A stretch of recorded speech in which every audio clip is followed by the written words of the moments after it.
Hindi ko pa alam. Kausapin niyo po. Tatanungin ko. Kung naman yung sobrang taas kasi baka sabihin sa totoo lang na yung pagbuang lote, halos minsan hindi na kami nakakapagpatay ng bakit.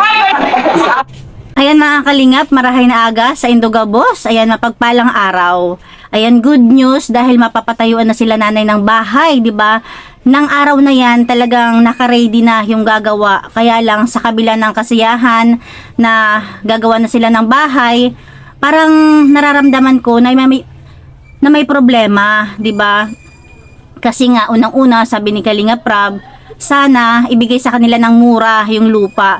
Ibig sabihin pala, hindi pa matutuloy ngayon yung pagpapagawa ng bahay dahil wala pang saradong usapan, 'di ba? Yung may-ari ng lupa, wala pa talagang final decision kung magkano yung lupa, kung saan patatayuan, 'di ba? Ay kay Kuya Bal, Santos Matubang, Ate Edna. Maraming salamat po. Kasi kung wala ka, wala si Kalinga Prab. Tama naman si nanay, 'di ba? Kaya thank you talaga sa ating ama ng Kalingap, Kuya Bal Santos Matubang at Ate Edna Vlogs. Syempre sa may-ari ng ating bidyong ito, Kalinga Prab. Ayan, support natin mga Kalingap yung kanilang mga video, yung ads, huwag nating skip. Kasi doon man lang is makatulong tayo sa kanilang mga pabahay, sa kanilang mga tinutulungan. Ayan, panoorin natin to kung ano ba yung parang nararamdaman kong lungkot ni nanay na sa kabila ng kasiyahan dahil mapapagawa na sila ng bahay. Ito panoorin natin, pero bago yan, intro, pasok.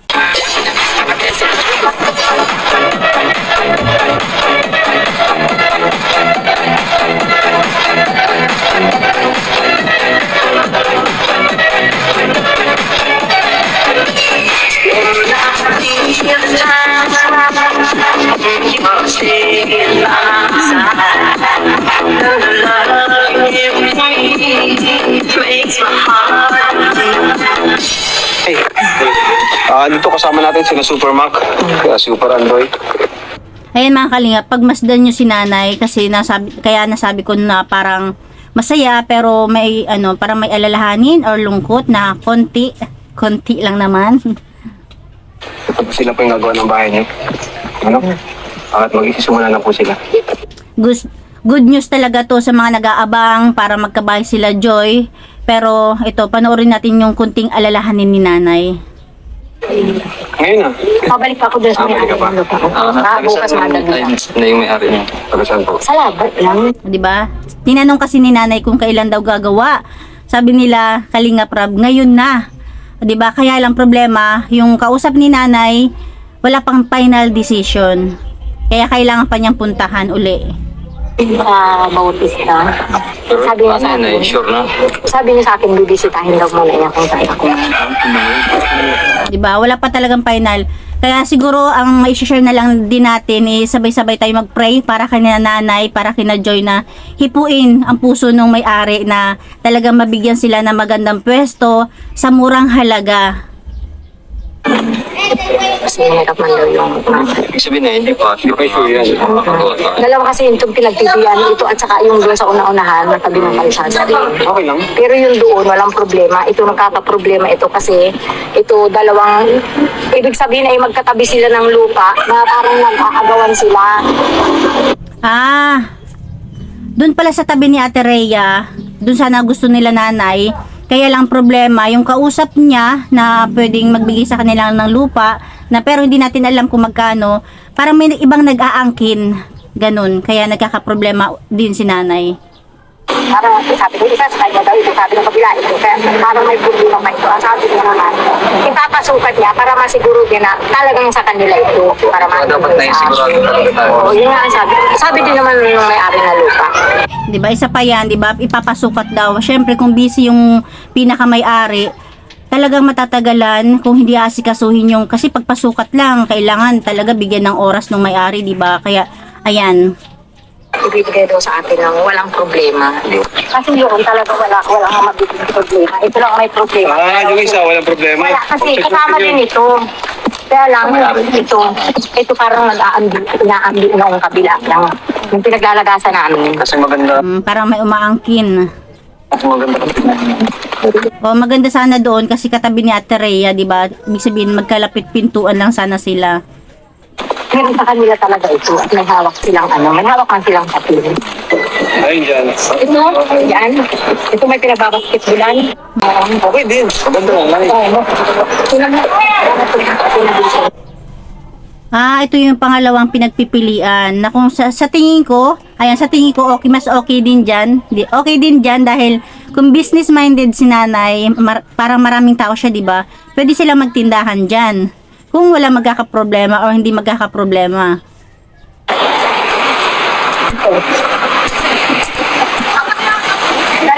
Kaya lang naalala ko, di ba, sabi nga, gusto ni Joy yung tahimik. Pero kapag maayos naman yung bahay nila sa loob, alam ko, tahimik naman yun. Pipilian ko nga. Ito, okay na ba dito? Ayan, di ba? Isa pa yan. Parang nag-aalangan si nanay. Dito, okay. Pero parang mas gusto niyo doon sa tabi ni Rhea. Kaya lang problema, may nag-aangkin ng lupa. Dito naman, okay din. Kaya lang medyo malayo-layo. Di ba? Pero kung hindi magkakaproblema, okay din naman kahit saan. Ito at saka yun. Pero sabi nung may-ari, pag naayos niya yun, doon na lang kami. Ayun. Para ano kasi, dito sa lupang to, okay sana, pero parang yung may-ari, mas gusto sana ibigay sa kanila yung katabi ni Rhea. Kaya lang nga, merong umaangkin. Dito naman, pwede rin daw, pero wala pa ngang close na usapan. Wala pa talagang linaw. Hindi naman dito. Okay na lang din dito. Mawalan lang sila ng basketballan. Ano yun na lang kung hanggang saan yung hangganan. Ay, na ito.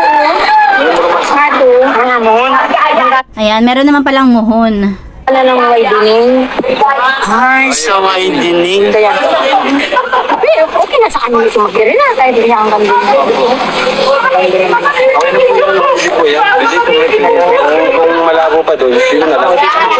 Kasi ano, Oo nga naman, kung medyo malabo doon at medyo malinaw dyan, mas okay na rin dyan. ano yung pag-iipat yan. Ayan, kaya lang, Ililipat daw nila yan. Siguro ilalagay nila yung doon banda. Hindi sabihin mo na kaya lang parang meron diyang parang poste ng Kanoreco na kailangang ilipat. Pero Kanoreco naman din yata yung gagawa niyan. Ililipat nga daw yung poste. Pagkatapos sila na sa ano. Kayo malipat. Hindi, ano ito mga lipat. Kita mo na bagayan. O kapag mga ganyan, Kanoreco naman talagang gumagawa niyan. Dapat maano agad nila. Mapuputo pa kasi mula kayo. Putol na yan. O diba?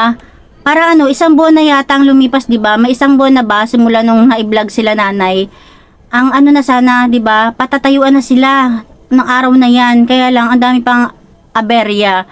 Katulad niyan, kung sakaling dyan, wala pa namang final na kung magkano yung bentahan o ibebenta ba talaga.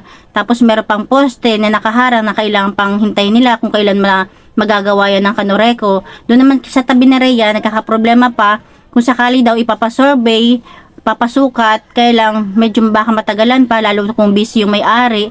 Kaya sana is maging tuloy-tuloy na yung proseso na walang maging problema. Sasama ko siya. Okay na rin ka, no? Kasi naroon naman yung tubig. Eh, kasi yung may mga lubahay na yan, papabayaran na lang din. Dulot-tilot na Kasi may nangyayari. Wow, ang galing naman. Bali pala yung mga kapitbahay ni nanay, hindi rin sa kanila yung hindi rin nila lupa. Tapos yung may-ari ng lupa, nagbabalak din na ibenta yata ipabahay-bahay. Pag mabuo na yung bahay, hinihintay lang nila mabuo. Kasi sinabi ko nga, May mga problema, may mga ganun palang problema na minsan kapag nagawa na yung bahay, saka may maghahabol dun sa may-ari ng lupa. Sana walang ganung mangyari, sana hindi magkaroon ng problema. sabi ko nga sa kanila, sabi ko kay Romel, hindi man sabi ko ako makikipag-usap sa iyo. Pag itatayo na, sabi ko yung pabahay sa amin, makikipag-usap din yan sa iyo. Ikaw rin ang kakausapin nun. Sinabi, Ay, ibig sabihin pala, si Romel, yung may-ari ng lupa, hindi pa talaga nakakausap sila Kalinga Prab, si nanay lang.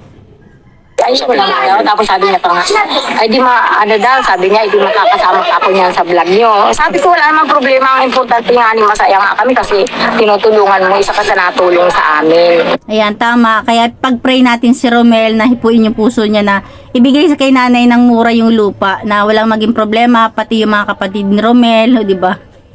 Asa po siya? Nasa lapit din. Bukas sa umaga po dadalhin ko bukas sa umaga. Pinadaan sa bato. Tapos na yun sa Bukas na presyo umaga na yung pupuntahan ko. Hindi ko pa alam. Ayan, di ba? Sa presyo, papagawa na ng bahay pero wala pa talagang close deal na kung magkano. Ako sabi niyo po. Kasi bumagi naman. Hindi po natin sa presyo. Kayo na siguro. Ano? Tatanungin Huwag ko. naman yung sobrang taas kasi baka sabihin. Parang ko sa pangalaman natulong na rin niya sa inyo. Yun ang sabi ko. Tama. Kaya sana, ayan, mapanood sana to ni Romel or yung vlog ni Kalinga Prab. Totoo lang na pag buwang lote, halos minsan hindi na kami nakakapagpatay ng barangay. Magastos. Malaki na yung yung isa na mataas ang lote. Matang lupa. Bumait ka na. O, kadalasan kasi talaga yung napapatayuan nila Kalinga Prab kahit papano is may lote or sa kamag-anak, di ba? Kaya lang kasi sila nanay as in wala talaga. Kahit kamag-anakan wala. Kaya sana is maging okay ang lahat. Ayan, pray lang na, wag bibitaw. Sabi ko nga. Kaya dito ko talaga naramdaman na parang ano ako nanay na masaya dahil papagawa na sila ng bahay pero may lungkot dahil parang naano pa siya sa lupa. Ay kakaproblema siya sa lupa. As hindi naman problema, alalahanin ganun, pwede. Kaya sana sa bahay mo na mapupunta yung ibang pang materialis sa lupa pa rin. Oo nga naman. Minsan sa iba, lote lang, nabili lang tayong lote, tapos sila na nagpapagawa. Sayang naman pala po. Oo, sayang naman. Kaya please, Romel, sana kung kaya ng 50%, di ba? Sana yan, tuloy-tuloy hanggang sa matapos. Saka ano, Ayan, di ba? Parang medyo masaya si nanay pero may lungkot. Kunti lang naman, slight lang naman. Yun lang yung napansin ko. Kayo ano napansin nyo? Comment kayo sa ibaba. Kung hindi naman nyo masyado naintindihan, punta kayo kay Kalinga Prab. Andun, malinaw na malinaw. At walang yaw-yaw. niya, mapagawa daw kami na, mapagawa niya tayo ng ng papel para wala kang problema na, kasi may mga kapatid ako. Yan pa yung isa, 'di ba? Hindi lang pala si Romel yung may-ari. May mga kapatid din siya. Siguro yung kay Romel, yung part niya, yun yung ibibigay kay nanay or ibebenta ng sana mura. Ayun yung mga talaga. Kailangan Sabi niya sa akin, aayusin mo yun. Tapos ibigay niya sa akin. Ano sabi niya? Ayan na, pray lang. Alam niyo ba nung pinanood ko to, parang naramdam ko talaga yung parang basta iba yung naramdaman ko kay nanay ng time na yan. Masaya siya na medyo may alalahanin na lungkot dahil yan nga, 'di ba, patatayuan na sana sila, medyo madidelay pa dahil wala pang close deal dun sa may-ari. Puntahan mo lang yun, ay. Puntahan mo lang yun. Wala pa yun, bukas na lang. Para makasimula na sila. Okay na ngayon, O 'di ba? Ngayon na mismo, ngayong araw sisimulan na sana, kaya lang hindi pa rin pala nakakausap nila Kalinga Prab yung pinakamay-ari. Kaya hindi rin talaga sila pwedeng magtayo ng basta-basta. Wala na yan, maliot na yan. Iwan yung nang gawin dito, ma? Iwan na na. Sampung lang binilagyan namin ng bang. Nagluto po kay Kapon? Oo, sampung. Ba't po ka nagluto?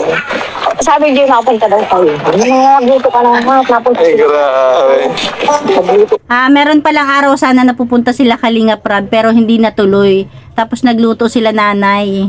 Kami, sabi nung pagkahapon, hindi raw kayo mapunta. Problema yung sasakyan Kapon. Hindi na puno ng kababataan sa bahay na puno sa bahay ng tao kahapon. Ay, pinapili niyo na yung pinapili. Wow, 'di ba, nakakabilib talaga. Mas okay na okay talaga 'yun dahil kaysa naman masira, 'di ba? Pinakain na lang ni nanay sa iba, sa mga kabataan.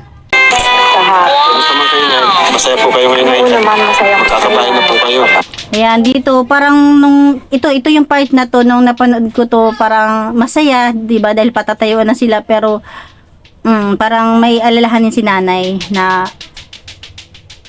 about dun sa may-ari ng lupa dahil wala pa talagang close deal kung saan ba talaga at kung magkano. Ayan, kaya sama-sama tayo mag-pray para sa kanila.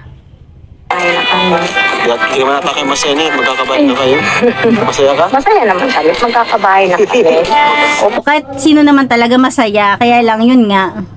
Pero ano lang sa akin naman, willing naman kami maghintay kahit kailan sana. Ito pa yung talagang nakapag ano sa akin na talaga nag-aalala si nanay dahil sila Kalinga Prab, ayan, minamadali na. Siguro dahil sa mga request ng tao na sana mapatayuan na sila nanay ng bahay. Para ngayon ko tuloy naramdaman na, kasi isa rin ako doon na sana nagmamadali na mapabahayan sila nanay. Pero sa narinig ko kay nanay, parang kung bibigyan pa sana ng time, yung may-ari talaga na makausap ng maayos, di ba? Ayan, ang hirap mag-explain. Basta yun. O isakat lalo mapapadali. Masabi. Mas maganda sana dito. Malapit sa kanila. Siyempre, hindi mawawala ang pa-snack nila nanay sa Kalingap team. Sige ako kahit mo ano, Pag sinabing kakausapin ka, okay lang. Ayan, siguro kapag makakampante si nanay, kapag si Kalinga Prab na talaga yung nakausap ng may-ari, di ba? Kasi ngayon, siya lang yung kausap ng may-ari. Siyempre, hindi rin naman alam ni nanay kung magkano ba talaga yung target price nila Kalinga Prab. Ngayon, kapag nakausap na nila Kalingap, yung may-ari, dun siguro makakaramdam si nanay ng kakampantehan dahil siyempre, si Kalinga Prab ang may hawak ng budget.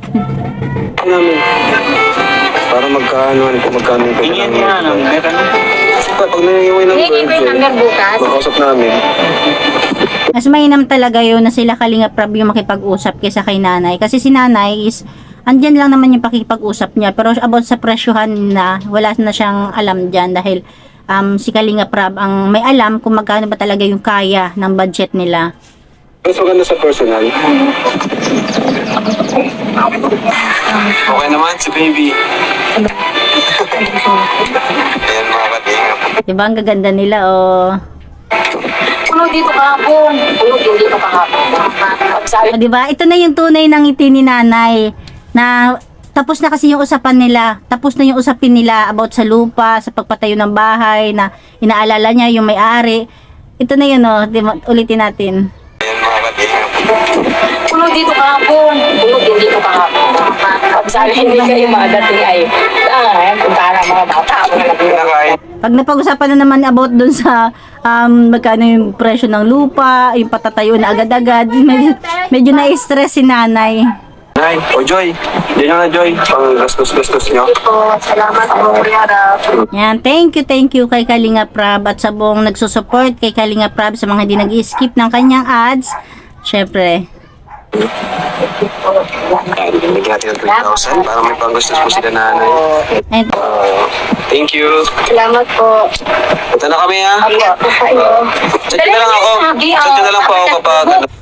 ayan mga kalingap, hanggang dyan na lang, di ba? Sana is maging okay ang lahat, maging okay ang daloy ng proseso ng pagpapatayo ng bahay nila nanay, maibigay ng abot kayang presyo, yung lupa, tapos mapunta sila sa mas magandang lugar o pwesto na talagang nais nila. Pero kung akong tatanungin, dyan sa tabi ni Ate Rhea. Pero kung magkakaproblema nga doon dahil iba talaga yung may-ari pala, okay din naman doon sa may court, di ba? Dahil pwede sila magtindahan doon. Ayan lang mga kalingap, thank you for watching. God bless you all and Jesus loves you.